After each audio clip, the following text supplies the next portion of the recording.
se oye. Y la segunda nota que quería comentaros está relacionada con la asamblea anual que realizamos todos los años en la asociación. Es un momento para hacer una reflexión y un balance de lo que ha supuesto el curso que estamos a punto de cerrar el mes que viene, y también un momento excelente para diseñar el desarrollo del próximo curso, donde se escuchan las propuestas, las iniciativas y las sugerencias de los asistentes. Y en verdad os digo, como dice el Evangelio, que son tenidas en cuenta porque muchas de las actividades que estamos teniendo a lo largo de este curso y del pasado y de anteriores han sido fruto de la reflexión colectiva y de las sugerencias que han emanado de las asambleas que celebramos todos los años.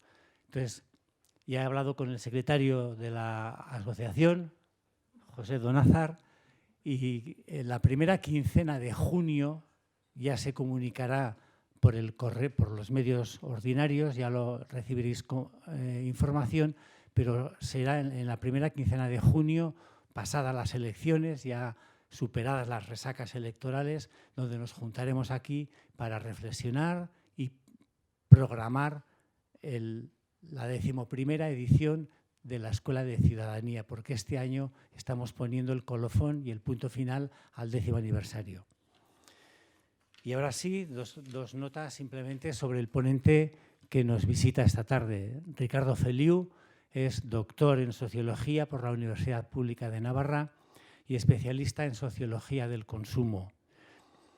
Ha participado en diversos proyectos de investigación. Como buen universitario, combina sus tareas académicas y docentes con el desarrollo de proyectos de investigación que han obtenido financiación pública tanto por parte del Ministerio como del Gobierno de Navarra. Ha realizado trabajos en este campo para instituciones públicas, partidos políticos, entidades de economía social, sobre diversas materias como sociología urbana y comunicación política, estudios electorales, publicidad y consumo, entre otras varias ramas. Y hoy nos viene a hablar de la posverdad, término que ya abordamos nosotros hace, yo creo que unos 3 años, de la mano del periodista José María Romera, que nos proporcionó su visión desde el punto de vista del periodismo en un momento en el que ese término estaba como en boca de todos. Luego parece que ha caído en desuso el término de la posverdad y aparece desde luego menos en los medios de comunicación. Yo no sé, y eso ya nos lo aclarará el profesor Feliu, si es que hemos superado ya esa fase o estamos ante encubrimientos y enmascaramientos camaleónicos de lo mismo, pero que se le llama de diferente manera.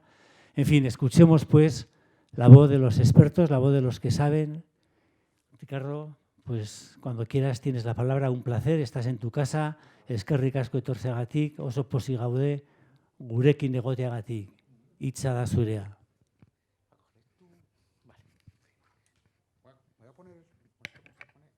Para que no me entre el síndrome de Julio Iglesias con esto, ¿vale? Entonces, como vamos a hablar de cosas serias, vamos a ver esto.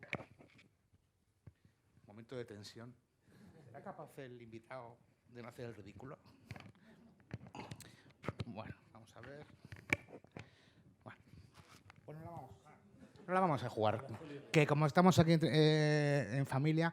Bueno, Arratsalde León, muchas gracias por la invitación. La verdad es que este tipo de foros me da mucho más miedo que los foros académicos, ¿no? Porque normalmente una de las espacios en donde, y creo que hay una obligación también de tipo moral, sobre todo para aquellas personas que trabajamos en el ámbito de la educación pública, el transferir el conocimiento que generamos en nuestras investigaciones, y es una manera de devolver a la sociedad lo que la sociedad nos da, ¿no? Entonces, hay una especie de plus de no irresponsabilidad, sino de responsabilidad bastante importante. Bueno, pero vamos al turrón, porque el asunto se los trae. Cuando Pablo me comentó la posibilidad de estar aquí con todos vosotros y vosotras, quiso la diosa Fortuna que esto me pillase, o bueno, y no sé por qué hablo en pasado, en un trabajo de investigación que estamos llevando varios compañeros y compañeras en la Universidad Pública de Navarra, que concretamente lo que estamos realizando es el análisis del discurso de voz en las redes sociales.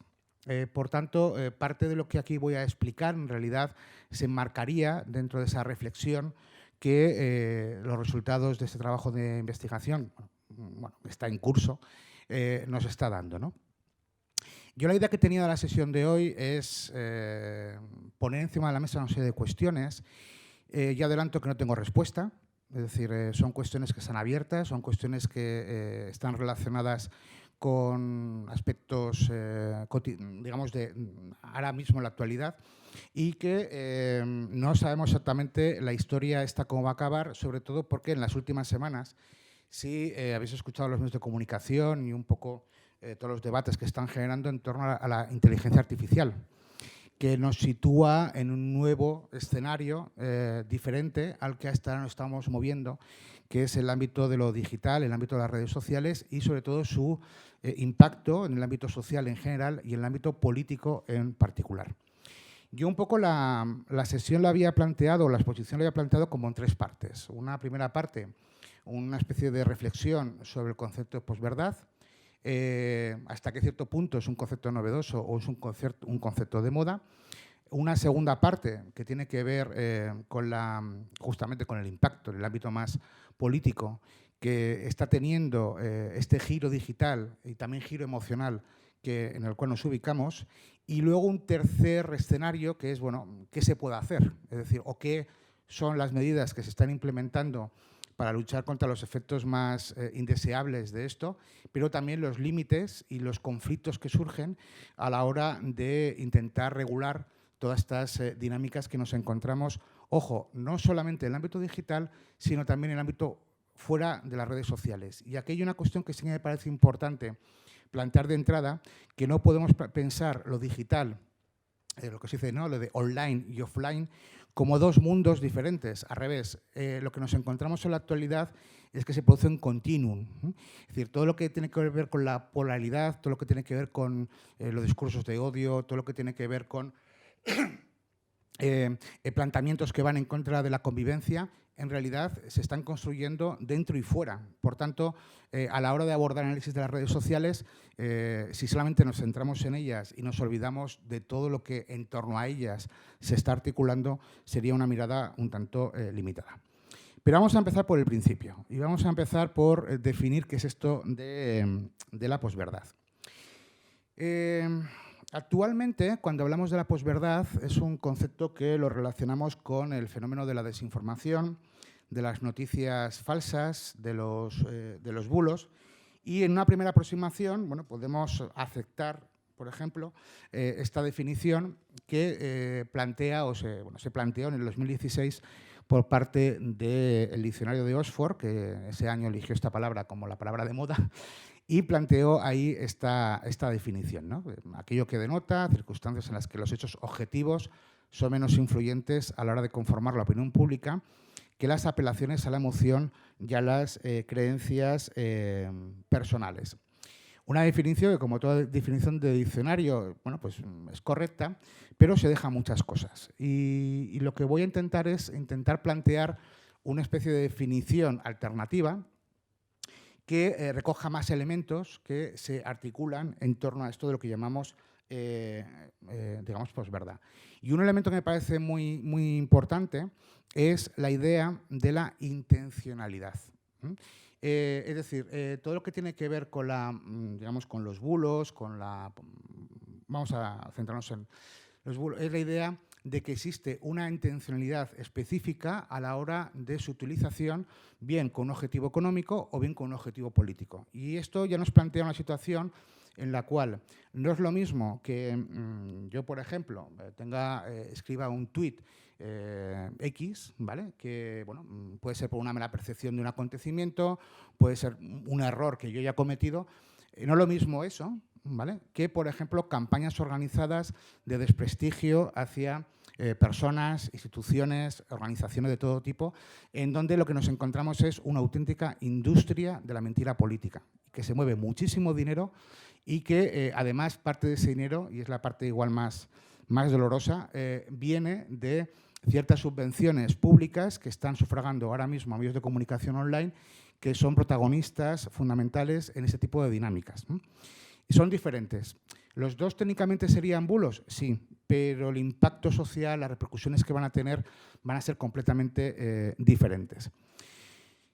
Claro, la primera cuestión es que si estamos hablando de la mentira política, del bulo, bueno, ¿qué hay de viejo y qué hay de nuevo? Porque uno cuando más o menos hace una visión en la historia, nos vamos a encontrar diferentes momentos, y decir yo casi de la historia de la humanidad, en donde vamos a encontrar esto de fenómenos que ahora etiquetamos como la posverdad, ¿no? Yo no sé si reconocéis la imagen que aparece ahí en pantalla. Eso sí. Es la foto del Maine, ¿vale? El hundimiento del Maine, y que se considera uno de los primeros ejemplos contemporáneos de lo que serían las consecuencias de una mentira política. El cómo, digamos, este episodio es explicado en términos de, bueno, que fue España el que se hundió el barco y que esto generó un estado de opinión que llevó a Estados Unidos a la guerra. Pero no olvidemos que, por ejemplo, conceptos como prensa amarilla surgen ya en 1890 y que fue usado en su momento para describir un tipo de periodismo basado en los escándalos y en la polémica. ¿Con qué interés? Para vender más periódicos. Es decir, un interés de carácter puramente económico. Claro, si continuamos mirando hacia atrás, nos vamos a encontrar figuras como, por ejemplo, la de George Orwell, en su distopía 1984, otros autores igual menos conocidos, pero también muy importantes, como Alexandre Coiré, que también reflexionaron sobre el tema de la mentira política en el contexto bélico de la Segunda Guerra Mundial. Filósofas tan importantes como Hannah Arendt tiene una reflexión muy bonita sobre el tema de la verdad y la mentira en la política ya en los años 60. Es decir, ¿qué tenemos de nuevo en realidad? Es decir, la posverdad es un término de moda que en realidad lo que está refiriendo es a un fenómeno que es mucho más antiguo y que en realidad está en relación a el tema del poder. De hecho, el término como tal tiene ya bastantes años de antigüedad, porque surge en el año 1992 en el marco de la Guerra del Golfo. No sé si nos suena la Guerra del Golfo, cuando un periodista hace un artículo, recién acabada la Guerra del Golfo, en donde hace una reflexión sobre qué estaba pasando en la sociedad civil norteamericana en relación a la postura que ella tenía a partir del análisis de tres acontecimientos. Concretamente, el caso del Watergate, el caso Irán-Contra y el caso de la Guerra del Golfo. La historia está que cuando se acuñó este concepto, es un concepto que queda un poco como dormido en el sueño de los justos, pero que luego se va a recuperar o se recupera recientemente para intentar explicar el nuevo ecosistema que nos encontramos de, vamos a hacer así, de bulos, de mentiras políticas. Claro, entonces aquí la pregunta pertinente es, ¿entonces qué hay de nuevo? Bueno, ¿qué hay de nuevo? Algunas claves que nos pueden ayudar un poco a ubicarnos, digamos, a reexplicar, o mejor dicho, a redefinir el concepto de posverdad. En primer lugar, lo que nos encontramos es el impacto de las redes sociales, es decir, el tema de Internet, ¿no? Cómo se produce un cambio en el ecosistema mediático, ¿no?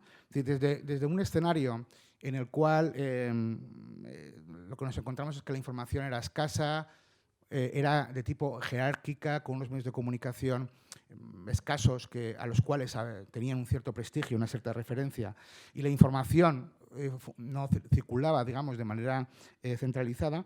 Hemos pasado a un escenario completamente diferente. Con las redes sociales lo que nos encontramos es que la información se distribuye de manera horizontal y, además, con una sobreabundancia de información. Es decir, hemos pasado de una escasez a, digamos, a tener un montón de información que teóricamente es accesible. Y pongo entre comillas lo de la accesibilidad, porque esto de la accesibilidad depende.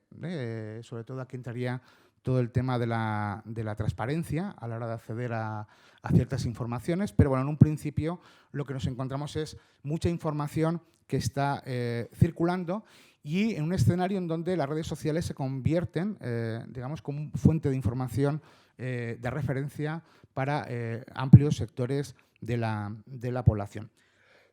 Ahora bien, en todo esto no podemos olvidar la influencia de la tecnología. La tecnología no es neutra. Y aquí entramos en lo que yo denomino los algoritmos de la discordia. Es decir, digamos que nuestra relación con Internet o las redes sociales está mediada por una tecnología que ya condiciona o ya nos determina el tipo de información que vamos a poder recuperar. Un tipo de tecnología que sobre todo lo que está incentivando es la polémica, el enfrentamiento, el que pasemos mucho tiempo en el ámbito digital. ¿Por qué? Porque eso da dinero a las plataformas. Es decir, si lo que ganan las plataformas es que estemos mucho más tiempo en las redes sociales, que además se incentive justamente el enfrentamiento, porque cuando estás en el enfrentamiento entras en polémica y estás más tiempo para contestar al otro, eso es tiempo que vas consumiendo, publicidad indirecta que estás metiendo y sobre todo, recordar una cosa, en Internet en general nada es gratis. Cuando lo hago gratis es que realmente la mercancía somos nosotros y nosotras, nuestros datos. Es decir, la cantidad de datos que dejamos en las redes sociales, en Internet, y que luego sobre esos datos hay todo un, digamos, comercio y hay todo, digamos, todo un negocio que es muy importante. Para que os hagáis una idea, hace 2 años, por ejemplo, a mí me llegó un correo de una empresa anglosajona, nunca la puedo ubicar exactamente si era inglesa o era norteamericana, que me decía, oye, te vendo, creo que eran medio millón de... No, medio millón, no estoy exagerando, eran como 200.000 correos electrónicos, creo que por $40, ¿vale? Que eran en una época que yo estaba más vinculado al ámbito del consumo, del marketing, ¿no? Para hacer campañas de marketing. Estamos hablando de 200.000 correos electrónicos, ¿no? Que yo los podía comprar para hacer... Claro, quedaros con esto porque, claro, pueden ser campañas para vender jamones o pueden ser campañas para políticas. Que es, por cierto, aquí empieza a aparecer la sombra de sujetos como Steve Bannon, que no sé si nos suenan, todo el escándalo de Facebook, lo de Cambridge Analytica, etc., etc., ¿no?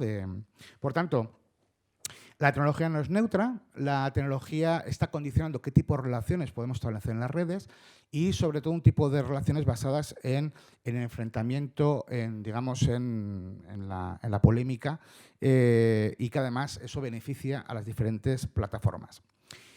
Unido con esto, nos encontramos toda la crisis de confianza de los medios de comunicación tradicionales, de un descrédito en esa caída de confianza. Y sobre todo eso está afectando a la población joven y a la población con menos estudios, que prácticamente pasan olímpicamente a las noticias, es decir, no les interesa el ámbito de las noticias, dentro de este marco de modelos tradicionales. Y aquí sí que me parece importante hacer una diferencia entre los medios de comunicación como empresas y periodistas, ¿vale? Porque digamos que son 2 terrenos de juego diferentes. De cómo, por un lado, nos encontramos una precarización digamos, en lo que es en los trabajos relacionados en el periodismo y cómo de repente lo que nos estamos encontrando son medios de comunicación tradicionales y cada vez están más vinculados o relacionados con ámbitos políticos económicos, o mejor dicho, están vinculados de una manera mucho más descarada, ¿vale? Tampoco hay que ser inocente y pensar que venimos de un mundo ideal en donde todos los medios sean independientes. No, siempre ha habido ese tipo de vinculación. Pero en cierta manera parece que estamos volviendo a la prensa del siglo XIX. No sé si sabéis, pero la prensa del siglo XIX era una prensa partidista. Es decir, cada partido político tenía su medio de comunicación y a través de ese espacio, digamos, pues articulaba sus discursos, sus planteamientos y demás, ¿no? Estamos volviendo un poco a ese escenario, pero, digamos, de una manera en donde los intereses económicos incluso se sobreponen sobre, aunque sea la mínima búsqueda de la verdad. Tenemos, por otro lado, todo lo que es la desconfianza institucional hacia todo lo que suponga institución. Y aquí entraríamos en ámbitos que no solamente son políticos, sino, por ejemplo, la salud, la educación, la centralidad de la emocionalidad en el debate político o cómo la emoción ocupa el centro. Y eso también me parece importante hacer una pequeña aclaración. Sería también engañoso pensar que antes la emoción no jugaba o no tenía un peso en el ámbito político.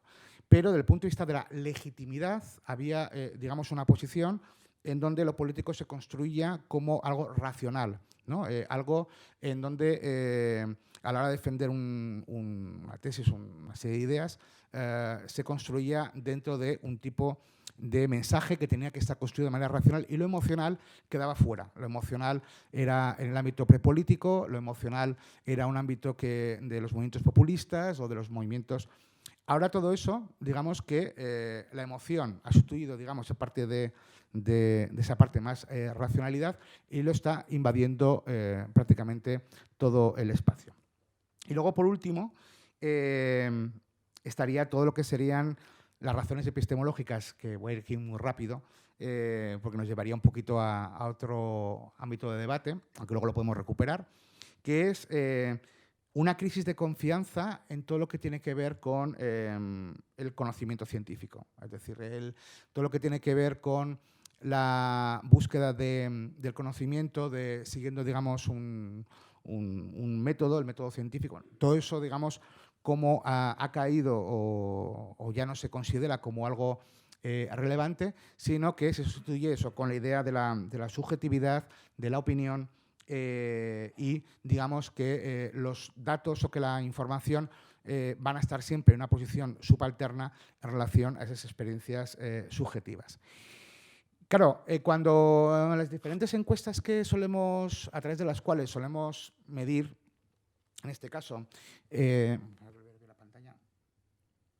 a las personas en qué grado perciben que han estado expuestas a desinformación o a noticias falsas en los últimos 7 días, la verdad es que el resultado es por lo menos algo inquietante, en el sentido de que si vemos sobre todo en la parte de muy a menudo o alguna vez, en el caso, por ejemplo, español, estamos hablando que casi la mitad de la población manifiesta que cree que ha estado expuesto a este tipo de noticias, a este tipo de bulos, ¿no? Lo cual estamos hablando casi de la mitad de la población. Es decir, no estamos hablando de un fenómeno marginal, no estamos hablando de algo que tenga poca relevancia, sino que tiene un impacto importante. Lo interesante es que cuando preguntamos por la confianza en ser capaz de reconocer la desinformación cuando se lo encuentra, nos encontramos que aproximadamente un 14% manifiesta que confía mucho y casi la mitad que confía algo. Y esta pregunta es muy interesante porque habitualmente cuando se suele preguntar si las personas son capaces de algo, siempre hay una tendencia a sobrevalorarnos, ¿vale? Esto en psicología, que es el fenómeno Dunning-Kruger, creo que es, en donde a veces nos sobrevaloramos más nuestras capacidades de las que realmente somos capaces de hacer, ¿no? Entonces, ante una pregunta como esta, que uno acaba de pensar que va a haber una especie de sobrevaloración, vemos que casi la mitad de la población dice que confía algo, pero no lo tiene muy seguro, ¿no? En un escenario en donde, como si vemos, por ejemplo, en la fuente de noticias, prácticamente el 79%, que es la franja esta que veis en la parte de arriba, se informa en los medios online. Es decir, los medios tradicionales, aunque algunos pueden seguir teniendo un cierto prestigio, los medios online. Cuando digo online, no solamente incluye lo que serían las redes sociales, sino también incluirían medios de comunicación que tienen en el ámbito online, digamos, su espacio. Y sobre todo, las formas de acceso principal, prácticamente la televisión ha muerto, el ordenador, ¿vale?, es el móvil, los smartphones. De hecho, hay una experiencia, hay una cosa que no sé si os habéis fijado, que es cuando subís al autobús, ¿qué hace todo el mundo? Coger el móvil. Y a continuación, ¿qué suele hacer? Bueno, estas cosas los sociólogos lo podemos hacer porque, como somos a veces, como decía un amigo mío, sois cotillas con estudios, y efectivamente, hombre, no vamos a ponernos así la cabeza, ¿no? De, a ver qué están haciendo. Yo lo suelo hacer, en plan de, bueno, a ver qué están. Y es súper interesante porque, a que no sabéis lo que la mayoría de las personas suelen hacer cuando suben al móvil, lo abren, ¿vale? Alguno hay que recordarle que por favor baje el volumen. ¿Y qué están mirando? Su canal de WhatsApp.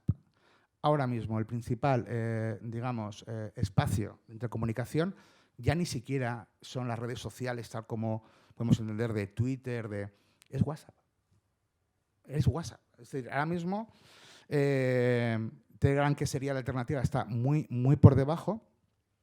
Y, por tanto, como veis, ya la forma de consumir información, de ceder información, se ha desubicado de los, digamos, espacios tradicionales, e incluso las redes sociales que podemos pensar clásicas, ¿no?, de Facebook, Twitter, y ahora mismo es WhatsApp la que está siempre en el primer puesto de todos. Voy a decir yo que casi en la última encuesta de uso de redes sociales, creo que estaba en el 96%, ¿vale?, de la misma. Claro, WhatsApp ahora mismo se ha convertido en un espacio en donde todo lo que es el ámbito de los bulos, el ámbito de la información falsa, corre que se las pela. Y además corre que se las pela a partir de un principio que es muy humano. Es decir, si yo, por ejemplo, ahora desde esta mesa os digo una afirmación, siempre puede haber en esa especie de sospecha del poder decir, bueno, igual no es así lo que está diciendo él. Y me podéis criticar y empezamos un debate. Ahora bien, si es tu familiar, si es tu amigo, el que te envía un mensaje, de repente cae un momento de suspensión crítica. Es lo que se llama el tema de la comunicación interpares. Es decir, no es lo mismo que la información me llegue de un igual que si me llega, por ejemplo, pues de una persona que tiene una ubicación jerárquica.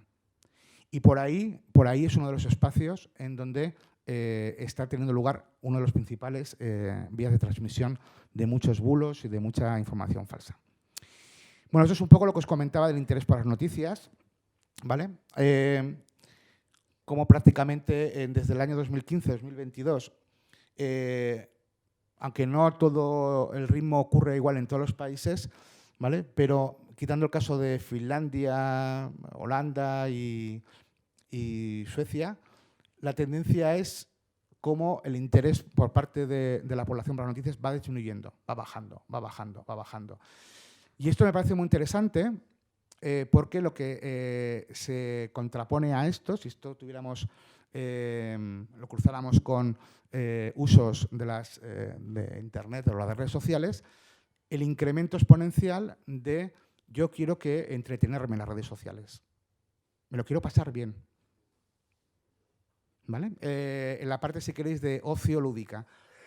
Y es también en ese ámbito en donde se está convirtiendo en un canal de transmisión en donde también todo lo que tiene que ver con las noticias falsas y demás, ¿no? Entonces, en resumen, en la actualidad nuestras vidas están cada vez más medidas por todo lo que tiene que ver con lo digital, que nos está influyendo no solamente en la manera de relacionarnos, sino también de la manera de comprender el mundo que nos rodea, que vinculado con esto, las formas tradicionales de organización social y política también se están viendo alteradas y modificadas, que también se está modificando todo lo que tiene que ver con la producción y distribución del conocimiento, adoptando incluso formas novedosas, y que también todo este proceso lo que está conllevando es a la aparición de marcos ideológicos que están modificando, condicionando nuestra percepción de la realidad, ¿no? Y además con nuevas formas de interacción. De tal manera que frente a esta definición inicial que yo había planteado de la posverdad, yo voy a plantear otra, más compleja si queréis, pero creo que recoge cuestiones o elementos que hasta ahora he comentado. Ante todo, las posverdades son marcos de pensamiento, o si queréis, ideas generales que se transmiten, digamos, a través, en este caso, de las redes sociales o del ámbito de Internet, y que crean el marco ideal para que las noticias falsas sean creíbles. O sea, hay un marco general, ¿vale? Y dentro de ese marco general se ubican esas noticias falsas. Por ejemplo, yo puedo crear un clima de indignación general en relación a las posibles prácticas corruptas de la clase política, sería la posverdad. Y dentro de ese marco, cuando yo de repente saco una noticia en donde un político está haciendo, o sea, un bulo, en donde un político está haciendo una acción tal, ¿vale? Lo ubicamos en esa estructura y decimos que todos los políticos son iguales. Y nuevamente, cuando todos los políticos son iguales, ya empieza a haber elementos que están afectando a un cuestionamiento democrático. Si todos los políticos son iguales, entonces los partidos políticos, ¿para qué nos sirven? Y empieza a aparecer por ahí por el horizonte, decir, bueno, ¿y cuál es la alternativa? Y empiezan a aparecer por ahí, ¿no?, la sombra de las nuevas formas de autoritarismo que poco o nada se parece a las que tradicionalmente podemos tener en mente, ¿vale? De hecho, es lo que se llama los modelos de democracia iliberal, ¿no?, que es lo que está pasando en Hungría, es lo que está pasando en Polonia, es lo que está pasando con, por ejemplo, lo que ha pasado en Brasil con Bolsonaro, ¿vale? Es decir, digamos, un formato aparentemente democrático, pero cuyas prácticas en realidad son autoritarias, ¿no?, de la misma. Por tanto, la posverdad, por tanto, sería un marco de pensamiento ayudan a que los bulos penetren mejor, que establece una relación más efectiva y además más coherente. Y todo esto siempre desde un punto de vista emocional, de la emoción.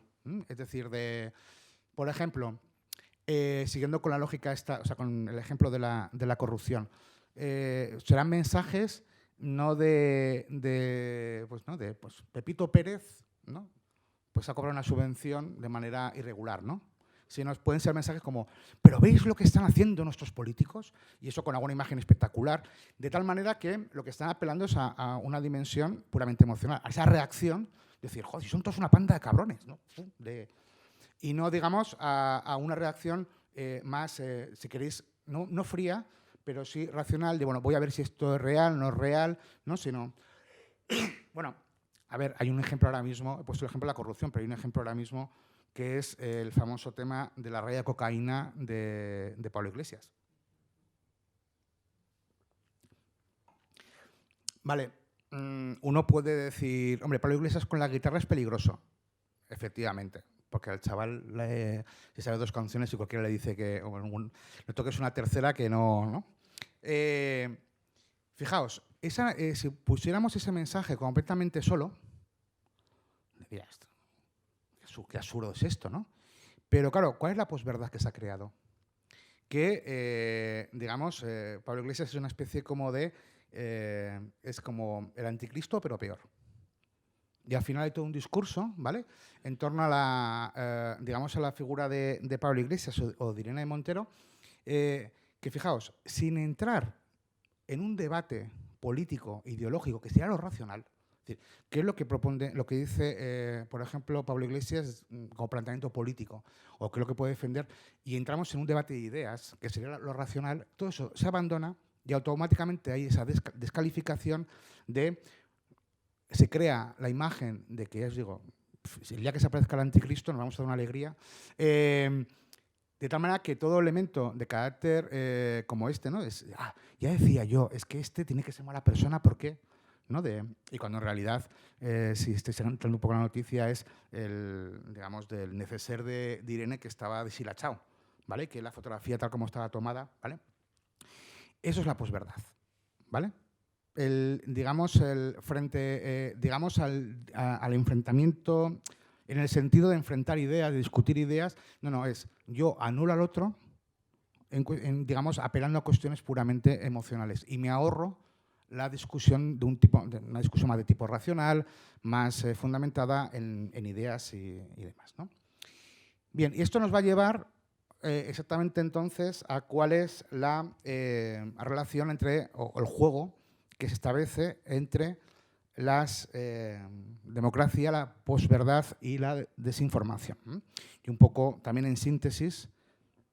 Bien, yo parto de la idea de que no se puede entender ninguna democracia sin libertad de información. La información es un aspecto fundamental en una sociedad democrática y, de hecho, los principales autores que han reflexionado sobre esta cuestión lo señalan como uno de los pilares fundamentales. Si no hay libertad de información, tanto a la hora de producirla como a la hora de cederla, no se puede hablar de una sociedad democrática. Y, por tanto, es una cuestión, yo os digo, que es fundamental, es un pilar básico. Claro, ¿por qué la información es tan importante? Porque nosotros y nosotras, como ciudadanos y ciudadanas, a la hora de tomar postura, a la hora de actuar de manera política como sujetos políticos, claro, necesitamos información y necesitamos conocimiento para poder discernir y para crear nuestra propia opinión y poder actuar, digamos, de una manera coherente a la misma. Si la información que está circulando, sobre todo bulos, mentiras políticas, posverdades, ya está condicionando nuestra forma de actuar o las posibilidades de actuación como sujetos políticos. Por tanto, es una cuestión bastante seria porque lo que se está poniendo en juego de fondo es la libertad de elegir y tergiversar toda la información que necesitamos para tomar decisiones, ¿no? Y además, las noticias falsas y la desinformación trastocan todos los aspectos relacionados con la representación política, causan daño a las reputaciones políticas. De hecho, un problema que existe en la actualidad, muy grave, y que además ahora con las municipales lo están viviendo muchos, es que nadie se quiere dedicar a la política. Y en realidad es jugando con esta idea, ¿no?, de esto de, no, es que si me expongo, ¿no?, mi reputación, ¿no?, y lo que está de fondo todo el rato es justamente esta especie de ruido de fondo en donde los bulos y la información falsa tienen un peso importante. Oye, fomentan la corrupción. Es decir, antes comentaba que hay toda una industria de la mentira política. Y dentro de esa industria lo que nos encontramos también es conectado el fenómeno de la corrupción. Y no se quiere ser malo, pero hay algunas partidas económicas de un gobierno autonómico de español que si igual las auditamos, igual nos llevamos alguna sorpresa, ¿vale? Y la comunidad autonómica empieza por M y acaba por D. Málaga es provincia, entonces, pero también están generando tendencias artificiales, están conductas que algunos autores llegan a hablar de conductas tribales que encuadran, determinan el debate público, empleando expresiones, la violencia, expresiones racistas, expresiones sexistas, estereotipos que buscan la humillación, que buscan la anulación de ciertos colectivos o de ciertos grupos, de sacarles del espacio político, eliminarles como sujetos políticos y que en último término lo que buscan es deslegitimar el sistema, es decir, a socavar la institucionalidad democrática. De tal manera que lo que se plantea luego como alternativa y uno empieza a mirar son modelos de carácter más bien autoritario. Por eso, uno de los efectos perniciosos de esto que estoy contando tiene que ver con la erosión de la convivencia. Es decir, la erosión de la convivencia y la relación que establece con los delitos de odio, que es un problema muy importante y que acontece también fuera del espacio de lo digital, pero que en lo digital está encontrando, digamos, un espacio de acomodo, ¿no? Todo el tema de la polarización y, sobre todo, una polarización intencionada. Recordad lo que comentaba antes del tema de los algoritmos. Es una polarización... A ver, en momentos puntuales, claro, esto parece que la polarización ha surgido ahora. A lo largo de la historia ha habido momentos de polarización, ¿no?, política por diferentes razones, ¿no? Y aparte era, digamos, casi el resultado de ciertos contextos o de ciertas situaciones políticas específicas. El problema es que ahora mismo mucha de esa polarización es artificial, es decir, está determinada por los algoritmos de las redes sociales, por los algoritmos que están determinando justamente el tipo de interacción que uno establece en este espacio, ¿no? Y además un tipo de polarización que lo que está atacando directamente es a la ruptura de consensos sociales básicos fundamentales y vinculados con los derechos humanos. Es decir, es que se está poniendo en cuestión cuestiones fundamentales que nadie nos sano juicio, ¿no? Independientemente un poco del espectro ideológico en el cual nos ubicáramos, se nos imaginaría, ¿no? de pensar.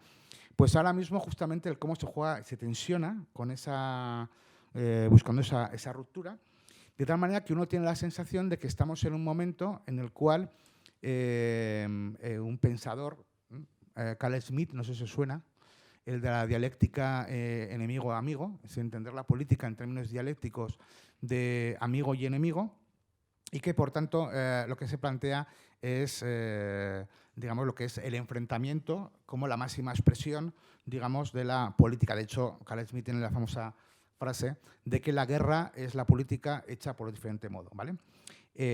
Bueno, pequeño detalle biográfico. Carl Schmitt fue miembro del Partido Nacional Socialista y luego tuvo una interesante carrera en la derecha alemana y era amigo de Fraga Iribarne. Bueno, cada uno tiene sus amistades, ¿no? ¿Por qué pongo 2.0? Porque Carl Schmitt era un sujeto que políticamente, no voy a decir yo que había ocupado un proceso de olvido, sino que ahora mismo lo que nos estamos encontrando es la recuperación de esta lógica del enfrentamiento, de la polarización, en clave completamente de destruir cualquier tipo de consenso y de pactos como sociedad, ¿no? Entonces, claro, aparece aquí el tema de la libertad de expresión. Yo lo voy a dejar aquí porque va a volver a aparecer al final, en relación a las medidas que podemos tomar, porque es un tema delicado. Y luego, bueno, de fondo, el cómo toda esta especie de ruido de posverdad lo que está creando son las bases de legitimidad de lo que antes he denominado democracias post-liberales, ¿no? Digamos que técnicamente en ciencia política, en democracia liberal sería una forma de gobierno que está a caballo entre lo que sería la democracia liberal representativa, tal como la entendemos, y un régimen autoritario, en donde en un principio se respetan ciertos aspectos de la práctica democrática, pero se ignoran otros. Y hay todo un proceso de vulneración de los derechos civiles, ¿no? de la población. Por ejemplo, a la hora del reconocimiento de ciertas colectividades o ciertos grupos o de la expulsión de la comunidad política de los mismos, ¿no? El término, de todos modos, desde el punto de vista del análisis, es polémico, porque hay autores que dicen que prefieren hablar más bien de regímenes híbridos, ¿vale? No utilizarían el término democrático en este ámbito, no quieren utilizar, pero bueno, da lo mismo. Es decir, al final, el modelo que... Y esto me parece muy interesante, porque cuando pensamos en modelos autoritarios, automáticamente pensamos en un modelo clásico de dictadura y no estamos en esa pantalla. Es decir, ahora mismo las nuevas formas autoritarias no se construyen a partir de lo que serían los modelos dictatoriales que hemos conocido, ¿no? con el innombrable, ¿no? O hemos conocido en Chile, en Argentina, que vemos a los militares. No, los militares han desaparecido. Ahora todos los intentos de golpe de Estado que lo están haciendo jueces. Y a partir de una técnica, a partir de técnicas jurídicas que, digamos, retuercen la ley, democrática ella, para, digamos, encausar pues a personas o líderes políticos. Y lo hemos visto en Brasil, lo estamos viendo en Perú, lo estamos viendo en muchos países, donde ya os digo, los militares no están teniendo ninguna presencia. Es decir, por eso, a veces también los conceptos que hasta ahora hemos estado utilizando para analizar procesos políticos tampoco nos sirven, o ya no nos están sirviendo. Tenemos que pasar de pantalla, ¿no? Bien, que no me vaya mucho de tiempo. Bueno, por ahora vamos bien. Os quería traer un ejemplo de una cosa que me ha tocado trabajar. Estos son, claro, hasta ahora he estado como cosas muy teóricas, muy abstractas, donde un ejemplo concreto de esta relación entre posverdad, bulo y efecto democrático. Hay un bulo clásico, a mí me gusta mucho, cada uno tiene sus vicios, que es el tema del bulo electoral. El tema de... Siempre que hay unas elecciones, empieza a correr el bulo de que exista algún tipo de mecanismo y que haber pucherazo, etc. ¿Vale? Y es un clásico, es decir, aquí os he señalado noviembre de 2019, junio de 2022 y luego el último en donde aparece la sombra de un señor que yo no sé si lo conocéis, que es Alvise, estado de alarma, ¿vale? Que es un sujeto al cual yo le tengo mucho cariño porque nos da tardes de gloria desde el punto de vista analítico, ¿no? Bien, fijaos que en el año 2019 empieza a correr esta imagen, ¿vale? Pucherazo 10N, Sánchez nombra por decreto los vocales de la Junta Electoral y entonces empieza con nocturnidad y alevosía y empieza a hacer una ristra, ¿no? Control de televisión, control de correos, control del CIS, control del escrutinio. De repente aparece Indra. Indra y otra empresa, y pone algoritmo. Y con todos los vocales de la Junta, ¿no? Del chavismo al sanchismo pasando por Soros. Soros es un gran clásico, ¿vale? O sea, Soros es como uno de los grandes malignos que ahora mismo forma parte de la élite globalista que nos quiere dominar. Cada X tiempo, o cada época, tiene dentro de la historia de la conspiración a su malo oficial, en este caso es Soros. Claro, fijaos, es muy interesante esto, porque claro, fijaos que lo que he hecho así ha sido descontextualizarlo, ¿no? Y visto así, nos suena un poco como raro, ¿no? Pero fijaos que cuando en la última frase ya está haciendo referencia al marco, a ese marco de posverdad, ¿no? Del chavismo al sanchismo pasando por Soros. Es decir, que esta operación forma parte de una conspiración de las élites, de tal manera que cuando vamos comprobando en un ejercicio de, vamos a ver si realmente este bulo es cierto, ¿vale? Lo que vemos es que, hombre, con nocturnidad y alevosía no. Es decir, digamos que los cambios que se producen están dentro de las competencias que tiene el gobierno a la hora de designar sus representantes en cada uno de esos espacios. Podemos discutir, y ahí entra la parte racional, si el gobierno, o sea, el número de representantes de los partidos políticos, por ejemplo, en televisión, en correos, en el CIS, y podemos discutirlo y lo podemos ver si sería mejor otro tipo de... Vale, eso sería el análisis racional. Pero aquí directamente es eso, control del escrutinio. Que yo sepa, esta empresa, por ejemplo, la SIL esta, no tiene nada que ver, no estaba en ningún momento participando en los procesos electorales y aparece la idea de que Indra participa del escrutinio. En realidad, Indra jamás participa del escrutinio. Yo no sé si está en una mesa electoral. En una mesa electoral, ¿quién está contando los votos? Hasta las 12 de la noche, el presidente y la gente de la mesa, que está contando los votos. Lo maravilloso sería que a las 8:05 apareciera: hola, soy José Luis Indra, podéis ir a casa y yo voy a contar yo, ¿no? Existe un mecanismo súper garantista en el modelo español en donde la gente de la mesa cuenta los votos, se sacan 2 actas, un acta va a juzgado, otro va a la Junta Electoral, y lo que hace Indra únicamente es, de los datos de la mesa, ir a un control de datos para que la casa de apuestas que se convierte en los resultados electorales provisionales, la gente ya empiece a celebrarlo o que la gente empiece a llorar.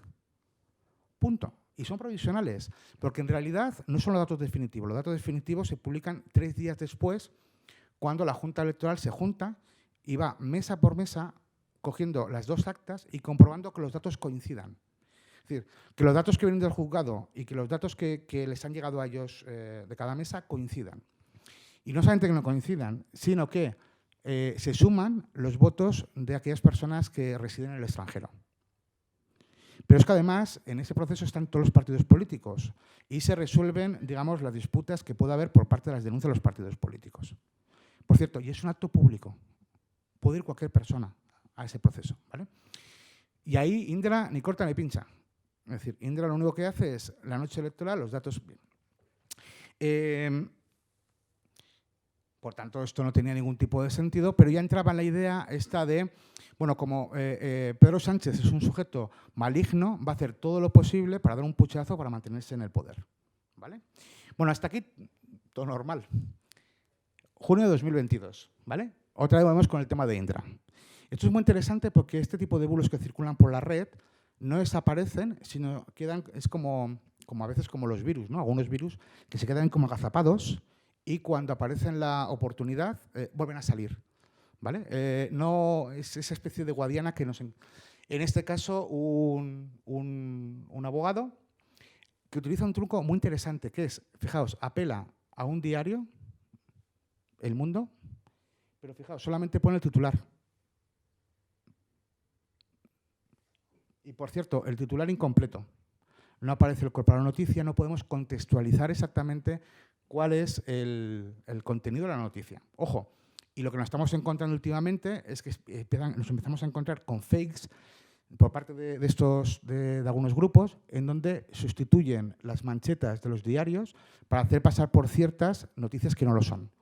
Y ya en este último año ya hemos pillado varias cazadas de algunos de estos grupos, ¿no? Fijaos en el lenguaje, ¿no? Denuncia gravísima, ¿no? Gravísima, pérdida de control. Indra es la empresa que hace el recuento electoral. Dice, ¿vale? ¿No? De un escándalo estratosférico. ¿Veis el lenguaje cómo está apelando todo el rato a la exageración, a la en vez de decir simplemente una cosa más sencilla que puede decir, bueno, pues escándalo, que sea, no es todo el rato la exageración, la apelación. Claro, uno lee esto y dice, uy, qué malo es, ¿no? Qué malo es el gobierno, que nos... ¿Veis? Esta es la parte de la emocionalidad que os decía yo, ¿de acuerdo?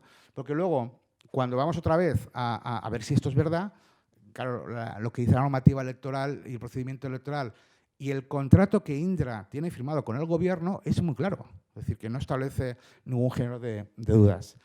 Vale, pues todavía, marzo de 2023, nos volvemos a encontrar otra vez con el bulo. Hay un pequeño matiz, y es la parte que, claro, yo lo explico así de manera humorística, pero hay una cosa que en el fondo me parece trágica. En el año 2015 o 2019, esto no dejaba de ser una cosa más o menos marginal, ¿vale? Y que además es un clásico, es decir, que si fuéramos atrás en el tiempo, sin redes sociales, siempre en aquellos grupos políticos, ciertos sectores más marginales, siempre estaba la idea esta del bulo, ¿no? O sea, la idea de el problema que las entidades, las campañas, son campañas, que organizan este tipo de bulos, ahora mismo tienen como referencia al trumpismo. Están siguiendo los mismos pasos que Trump siguió en relación a las elecciones que perdió. Y ya sabemos cómo acabó, ¿vale? Y el impacto que están teniendo es mucho mayor, la repercusión que están teniendo es mucho mayor y están circulando. Entonces, siguiendo aquel refrán de cuando a tu vecino veas la barba pelar por la choza remojar, cuidado con esto, porque igual lo que nos está es ya preparando en un escenario que en realidad, desde el minuto 1, van a empezar a deslegitimar los resultados electorales. Tuvimos un conato, de todos modos, en las últimas elecciones, ¿estuviste en alguna mesa electoral? Es que en las últimas elecciones, por ejemplo, tuvimos una bronca con una situación muy violenta porque apareció Vox. Estamos en el recuento, ¿vale? Y de repente apareció Vox en mitad del recuento. En plan, yo estaba apoderado de una organización política que no voy a decir, para no condicionar, ¿no? Soy un joven de derechas. Bueno, entró una persona de Vox que literalmente fue, os voy a denunciar a todos, sois una panda de hijos de puta, estáis manipulando las elecciones. Que hasta la Policía Nacional se quedaba así como diciendo, ¿y esta señora? Lo que había ocurrido es que había habido dos papeletas de Vox, no os acordáis, había unas papeletas que habían enviado que eran un poco más pequeñas y había otra que era la que estaba más o menos con el tamaño de... Y el criterio que muchos presidentes de mesa habían tenido, un criterio de decir, oye, ante la duda, los apartamos, los declaramos nulos, pero en el acta, que sea la Junta Electoral la que determine qué hacer con estos votos.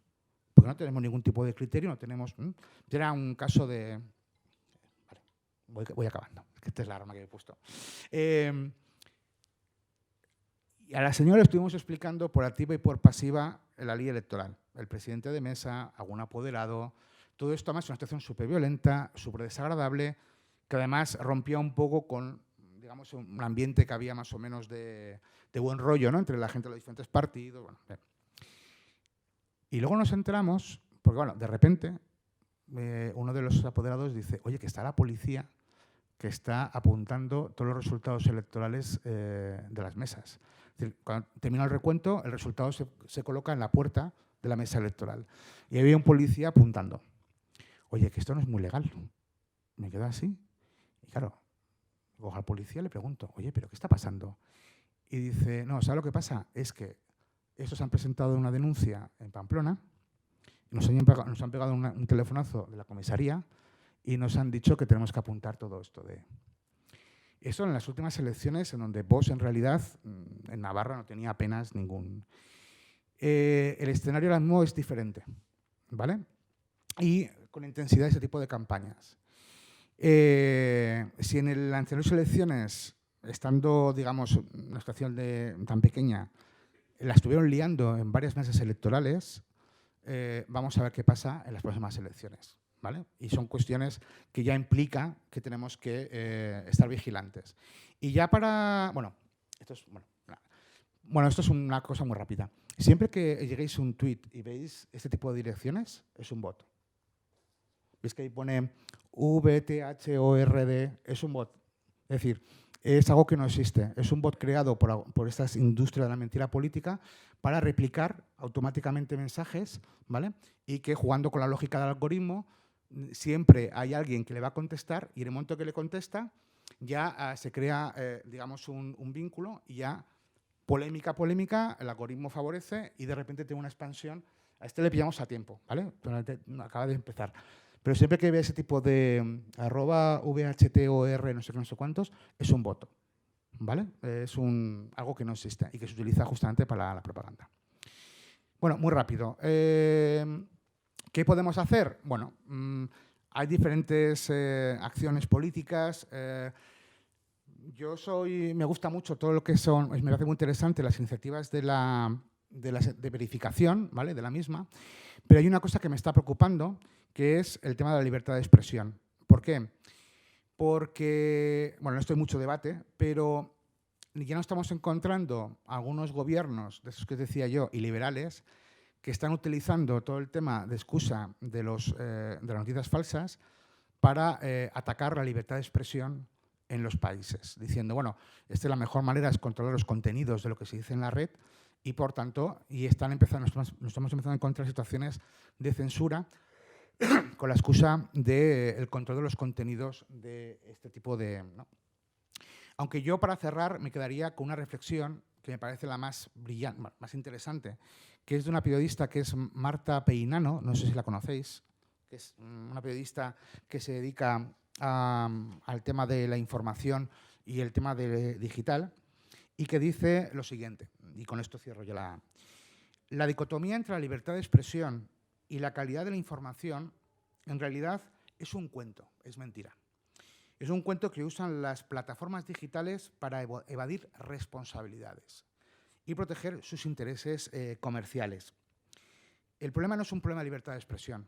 El problema son los algoritmos de recomendación, lo que ha destruido el discurso en las redes, ampliando los discursos que no solo no están protegidos por la libertad de expresión, sino que la vulneran, como el discurso de odio y de la desinformación. Se plantea esta falsa dicotomía como si la única e indeseable solución fuera ejercer un control antidemocrático de los contenidos, cuando realmente sabemos que el principal problema no está ahí. Buenas tardes.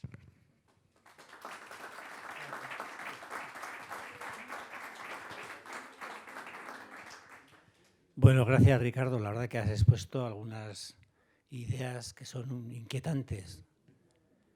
A mí me gustaría entrar un poco más en el terreno de lo práctico. Abrimos ahora un turno de debate y a ver si estoy enfocado con la reflexión que te voy a hacer. ¿Dónde se situaría o cómo se construiría el concepto de posverdad en el, no sé si supuesto o real enfrentamiento entre las dos almas de Unidos Podemos, o dicho de otra manera, entre la emergente figura de Yolanda Díaz y el denostado tándem Belarra Montero? ¿Qué hay? ¿Qué concepto se está construyendo en torno a estos dos pilares? Una pregunta al millón, ¿eh?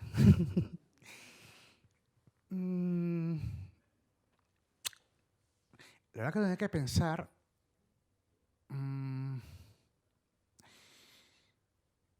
porque no sé hasta qué cierto... A ver,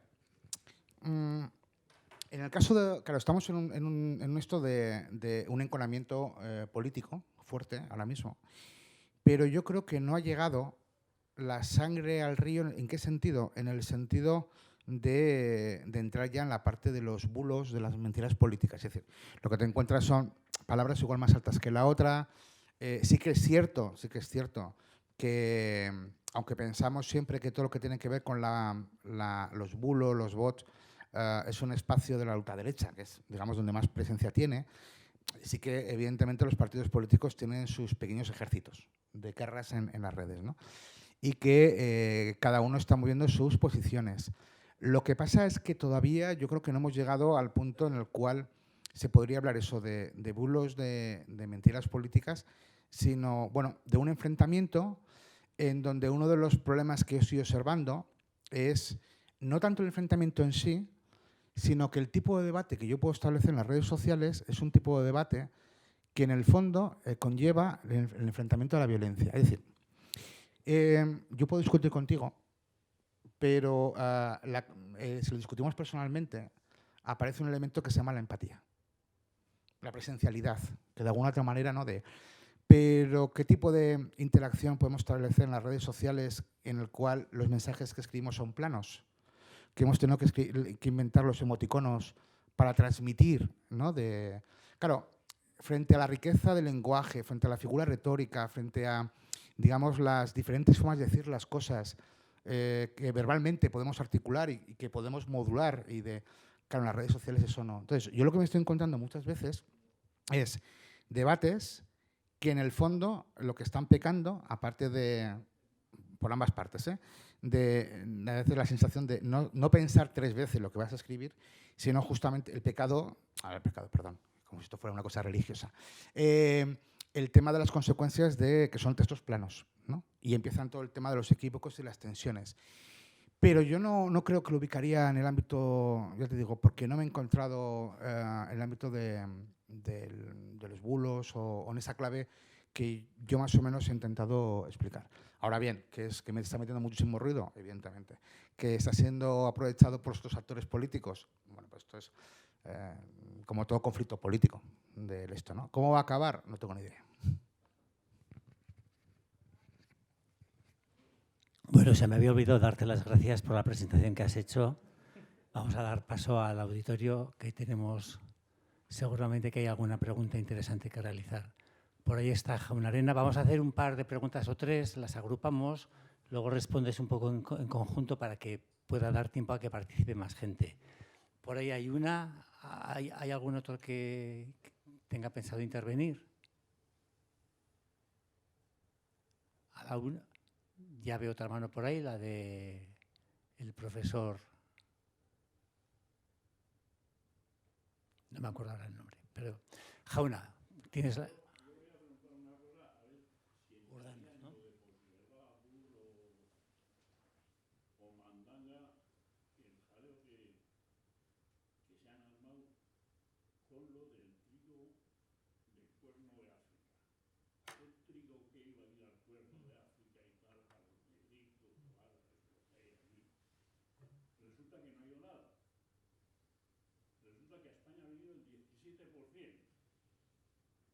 No se han abaratado los precios de las materias que dependen de ese trigo.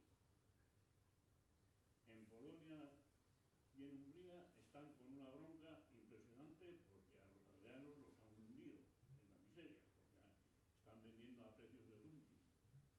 En Chequia empiezan también a tocar los cojones diciendo que eso no es así. Entonces, ¿qué es lo que ha pasado? ¿Es por verdad? ¿Es cara dura o qué es? Lo de los países de la OTAN. Y entre ellos este. Jorge, bienvenido. ¿Cuál es tu cuestión?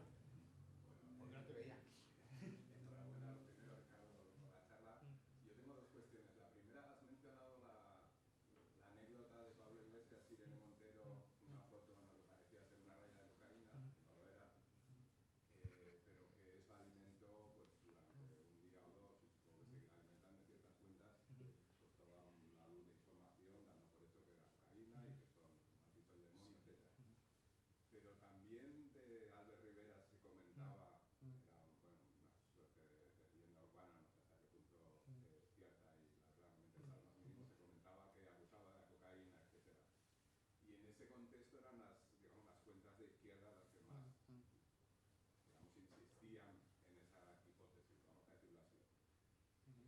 Es cierto que es la derecha la que utiliza mucho más la posverdad y este tipo de estrategias que la izquierda, es decir, eso se ha demostrado de alguna manera empírica, por así decir. Y la segunda, todo esto de la posverdad, que es muy interesante, ¿hasta qué punto no es un subproducto de Twitter? Por ejemplo, esto de la raya de cocaína de Irene Montero y de... Raya de cocaína, que repito, no es tal, de Irene Montero y de Pablo Iglesias, yo lo sé por Twitter, pero creo que solo lo he visto en Twitter y no todo el mundo, ni muchísimo menos, informa por Twitter.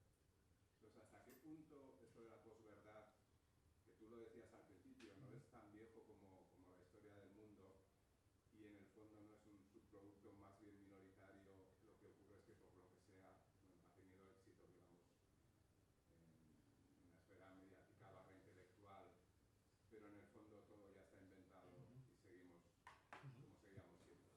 O sea, serían las dos cuestiones. Sí, José Mari, y cerramos la primera ronda. Estos días ha sido noticia en la radio que una persona ha presentado unas imágenes a un concurso de fotografía a nivel europeo de unos retratos de unas personas. Se ha llevado el primer premio, pero da la casualidad que eran falsas, que ha sido una creación del autor. No correspondían a ninguna persona.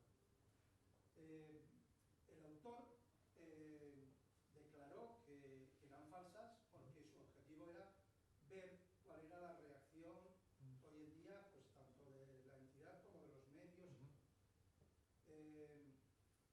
Eso nos está colocando hoy en día en una situación a los ciudadanos en la que cualquier persona que domine estos medios puede crear, difundir unas imágenes que nos puede alterar nuestra honorabilidad, nuestros derechos, nuestra imagen. Yo me pregunto, ¿qué reglamentación, qué leyes hoy en día, tal y como se está diciendo, si esto es tan viejo que viene de años atrás, ¿dónde están los políticos para reglamentar de alguna manera que esto no vulnere los derechos de los ciudadanos? Bueno, creo que hay material suficiente como para que respondas como te parezca, o por separado, de manera conjunta. Toma. Todo conjunto. Igual voy pidiendo la cena o cómo hacemos esto de... ¿A qué hora cerran esto? ¿A las 9? Tenemos unos 20 minutos. 20 minutos. Madre mía. Bueno, empiezo por el final, ¿vale? Lo que acabas de comentar, bueno, primero gracias por las preguntas. Tengo que confesar que no la hemos preparado previamente, porque además toca cuestiones que han quedado un poco ahí como coleando, pero son cuestiones importantes. Empiezo por el final. Estamos ante un momento crítico. Y además está todo relacionado, y lo has explicado muy bien, con la aparición en escena de la inteligencia artificial y sobre todo vinculado con la creación de imágenes, ¿no? Cuando estabas comentando el caso de la fotografía, me venía la imagen esta del Papa con el chaleco, ¿no? Y además plantea que esa relación que tenemos con la imagen, como si fuera la verdad, o sea, perdón, como si fuera esto de la realidad, claro, ya casi nos están, digamos, desarmando los pocos asideros que tenemos, ¿no? Para lo mismo. Y nos plantea un reto muy serio, muy serio.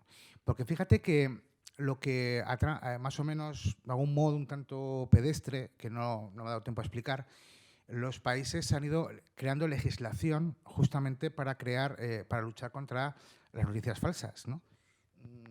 Yo había traído aquí en plan anecdótico, por si a alguna persona le interesa, ¿vale?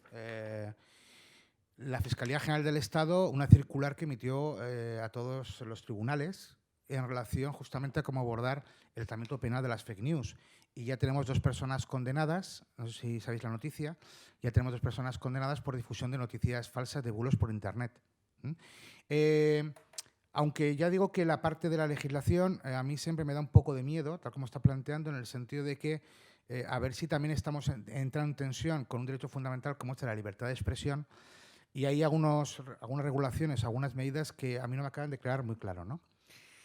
Ahora bien, ¿cómo se puede plantear una alternativa a esto? Pues ahora mismo es una cuestión de debate,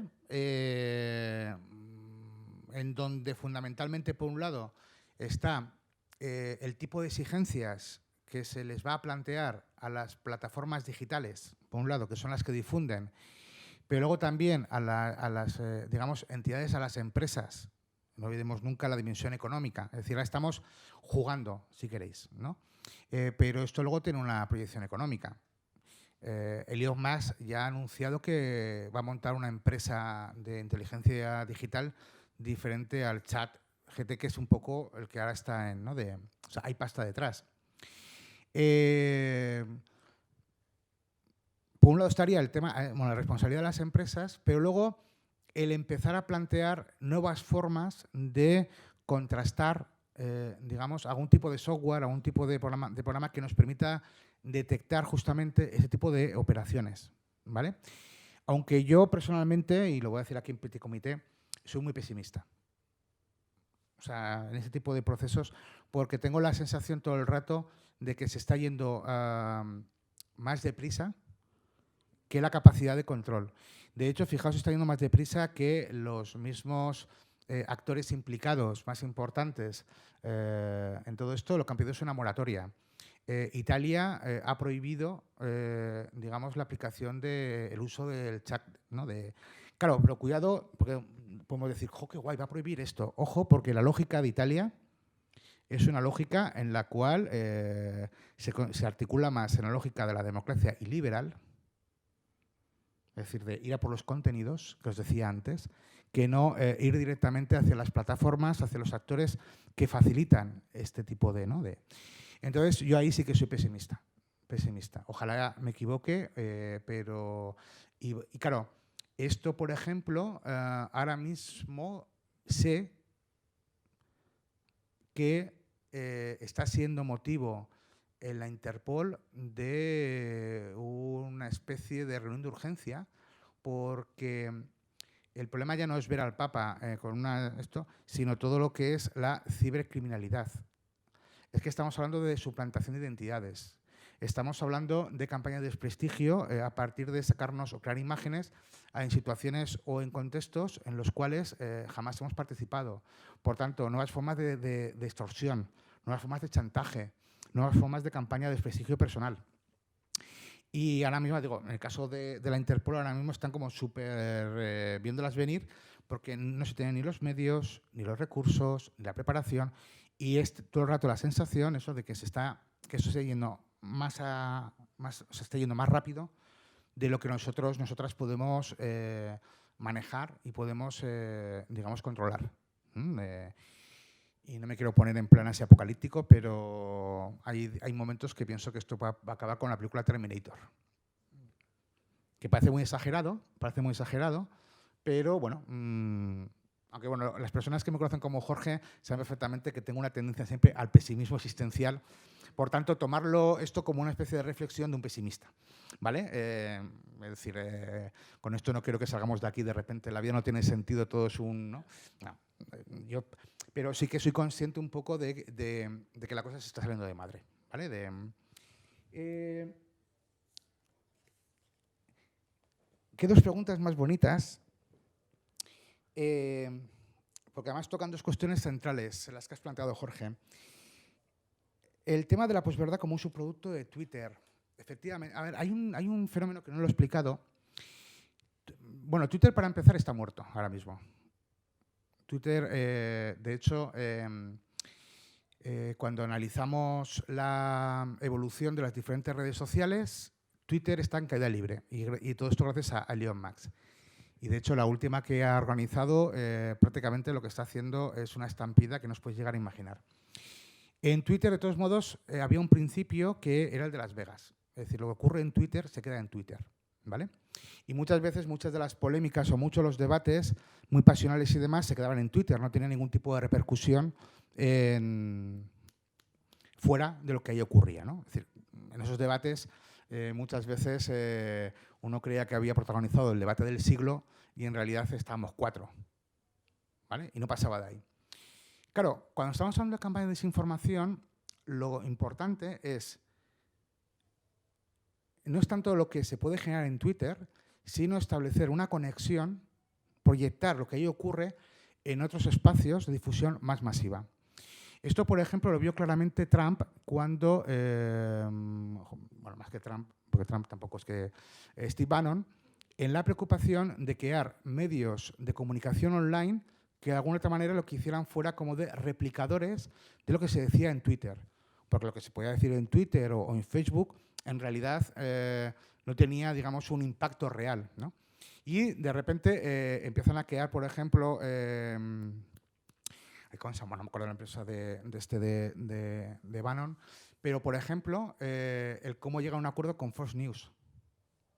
Y es Fox News la que va a replicar. De hecho, Fox News ahora mismo se enfrenta a una demanda millonaria por parte de Dominion, eso sabéis, por todo lo que ocurrió el día del asalto al Capitolio y toda la campaña en relación a los votos. Bueno, pues la empresa ha dicho, oye, es que has participado en una campaña de bulos que a mí me ha costado dinero como empresa, y la lleva a los tribunales. En un momento en el cual, por cierto, tenemos un precedente maravilloso, digo, de justicia, que fue lo que ha pasado con Alex Jones, no sé si sabéis la historia. Alex Jones hizo una campaña, bueno, en los sucesos de un pueblo norteamericano, de Sally Hook, creo que es, en donde una persona entró armada y mató a muchos niños. Y de repente, corrientes conspiranoicas, entre Alex Jones, empezó a decir que eso no había existido, que todos eran actores. Y de repente, padres y madres con sus hijos que habían sido asesinados empezaban a sufrir campañas de acoso, campañas de violencia, asaltos a sus casas, etc., etc., etc., ¿no? Todo por lo puedo decir la palabra, aunque no debería decirlo, por parte de un desgraciado como Alex Jones. ¿Qué pasó? Los familiares presentaron una denuncia y resulta ser que se creía impune hasta que de repente el proceso ha seguido y va a tener que pagar como indemnización varios millones de dólares, ¿vale? Y que, digamos, eso ha supuesto, digamos, la muerte de este hombre. Pero fijaos que es la importancia de crear ecosistemas en donde esos bulos tienen que salir del ámbito de las redes sociales para proyectarse en otros medios. Ahí encontramos, por ejemplo, situaciones, el papel de medios como OK Diario, por ejemplo, o como de repente en Antena 3 nos encontramos en el programa de La Rosa por la mañana, el cómo está reproduciendo ciertos bulos que 24 horas antes se han lanzado en Internet. Y se produce. Y es en ese momento donde realmente se vuelven masivos. Pero muchas de las broncas o muchos de los debates, efectivamente, se quedan en Twitter y de ahí no salen, ¿no? En ningún momento. Entonces, la posverdad en realidad se construye dentro de ese ecosistema en donde las redes sociales tienen un papel, pero tiene que salir en un momento determinado fuera de él, para que realmente tenga un impacto público o realmente tenga algún tipo de consecuencia, ¿no? Y con el tema de Albert Rivera, claro, es un tema muy bonito que planteas, porque, corrígeme si me equivoco, cuando se hizo la campaña de Abel Rivera, que fue una campaña también en relación, bueno, podemos hablar de Abel Rivera, pero también podemos hablar de otros políticos y políticas, algo que, si la intencionalidad era más de carácter humorístico o satírico, o realmente había una campaña de desprestigio claramente montada. En todo caso, la pregunta que tú planteas me parece pertinente, porque sí que es cierto que aunque gran parte o por lo menos un modelo más organizado, está protagonizado ni siquiera por la derecha, sino más bien por grupos de ultraderecha, sí que los otros partidos políticos, en un modo determinado, y también desde la izquierda, han protagonizado situaciones o momentos en los cuales sí que entrarían, ¿no? en esto que estamos comentando. ¿Cuál es el problema? O sea, ¿cuál es la diferencia? Que dentro de lo que he explicado antes, muchas veces no tienen la capacidad de proyectar o de lanzar sus mensajes más allá de muchas veces de la esfera de influencia a veces reducida que tienen. Me suena un estudio, pero estoy hablando de memoria, tendría que buscarlo, que analizaba los mensajes en Twitter. Creo que la relación que establecían eran de 3-1. O sea, eran de cada 3 mensajes protagonizados por sectores de la ultraderecha, había uno de la izquierda, ¿vale? Fíjate que he eliminado la ecuación la derecha, porque no es tanto, no sé cómo decirte. Yo no he encontrado a la derecha en el sentido tradicional del término participando de esto, ¿no? Sobre todo me he encontrado si quieres, a los elementos más extremos del espectro ideológico. ¿Vale? Conforme vamos a unas posiciones más moderadas, este tipo de dinámicas no las encontramos. Y curiosamente, en ese extremo de posiciones ideológicas, curiosamente coinciden en que en realidad lo que están planteando de fondo son modelos no democráticos, son modelos más bien de tipo autoritario. ¿Vale? Pero a la hora de ponerle derecha e izquierda, ya te digo, creo que hay una relación de 3-1, pero tendría que buscar el paper, ¿vale? Porque estoy hablando de memoria y igual posiblemente esté errando en esta relación. Y luego lo de ¿qué es lo que ha pasado con el trigo de África y demás? Bueno, voy a ser honrado y sincero, no tengo ni idea. No, es que no lo he estudiado. Entonces, no sé, no he analizado el caso de cuáles han podido ser esto de desinformación que he podido por haber ahí. Entonces, para decir una gilipollez, prefiero decir, oye, pues no lo sé, de verdad que no lo sé. Bueno, tenemos tiempo para un par de cuestiones. Chemi.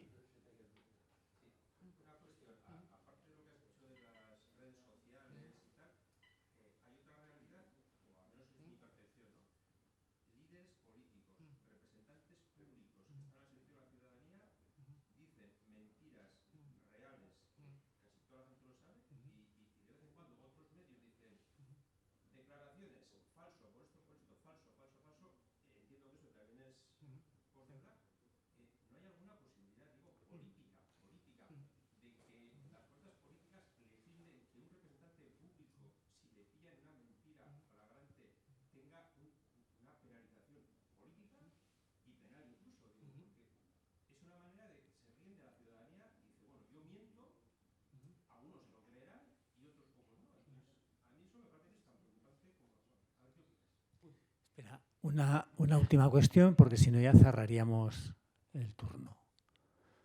Venga.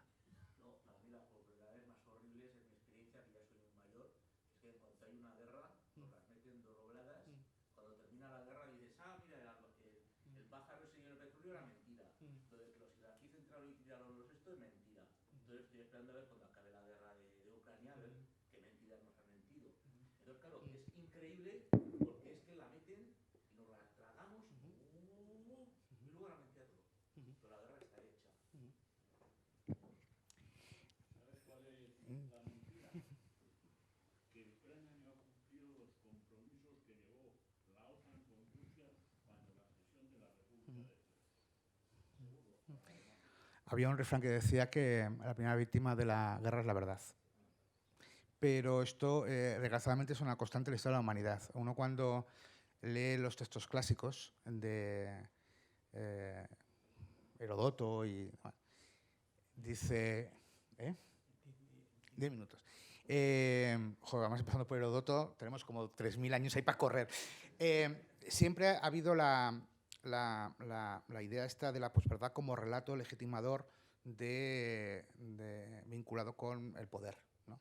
Y desgraciadamente es una constante. Entonces, es siempre esa capacidad para deconstruirlo. Y además en esta historia no hay nadie inocente, ¿eh? Siempre se construyen historias para legitimar lo que es una auténtica aberración, ¿no? Me parece muy interesante lo que has comentado, porque iba a decir como la canción aquella de Depende. Me explico. La mentira política es un hecho, digo, consustancial a la vida política, ¿vale? Es decir, la falsedad o el decir las... aquí la pregunta clave es la siguiente, es si se inserta o no dentro de, digamos, de un marco de posverdad. Es decir, voy a poner un ejemplo, ¿no? Es aquello de hay mentirijillas, mentiras y luego grandes verdades, ¿no? El hecho de que, por ejemplo, en una sesión de control a Pedro Sánchez, de repente haga una especie de ejercicio retórico, ¿vale? Para intentar, ¿no? Y se les alguna imprecisión, alguna cosa, decir, Pedro, te estás pasando, ¿vale? Eso no será lo mismo que, por ejemplo, en los discursos de Ayuso, que si os fijáis, se va repitiendo todo el rato, de manera constante, una serie de elementos, ¿vale? Como la idea esta de una resignificación de la libertad, que en realidad, ojo, siempre que escuches el término libertad, buscarle apellidos. Porque de repente uno cuando empieza a pinchar se encuentra libertad económica, de tal manera que una libertad como un hecho jurídico va a depender del dinero que tengas, lo cual es una cosa fascinante. Digo esto porque es muy importante. Con el tema de las entidades de verificación, una labor que suelen hacer es chequear justamente el discurso de los políticos. Y aquí entraba también un poco lo que comentaba, a lo que decía Jorge, es muy interesante. A ver, yo tengo que confesar que tengo cierta relación con la gente de Maldita.es, ¿no? Entonces, una de las acusaciones de Maldita.es es: sois todos una panda de rojos. Hombre, algún Rogelio hay por ahí, ¿vale? Pero se ha dado, digamos, se ha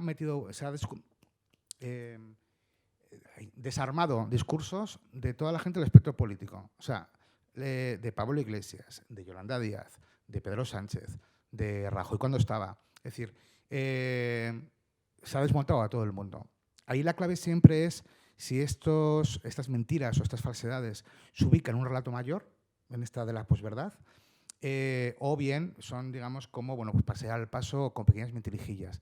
De todos modos, yo siempre recomiendo una lectura maravillosa, que es El Príncipe de Maquiavelo. Y El Príncipe de Maquiavelo, creo que es ya en los capítulos finales, hace una referencia sobre lo que debe decir y no decir un príncipe. Y que ahí aparece, digamos, el uso político de la mentira, ¿no? Entonces, ahí lo que tenemos que saber es agudizar bien el oído e intentar, digamos, hacer un análisis crítico de lo que se está diciendo, pero sí que con esa finura para ver si se enmarca, digamos, dentro de un relato construido o bien es una cosa menor, ¿vale? de la misma. ¿Alguna última cuestión? Pues nada, reiterarte.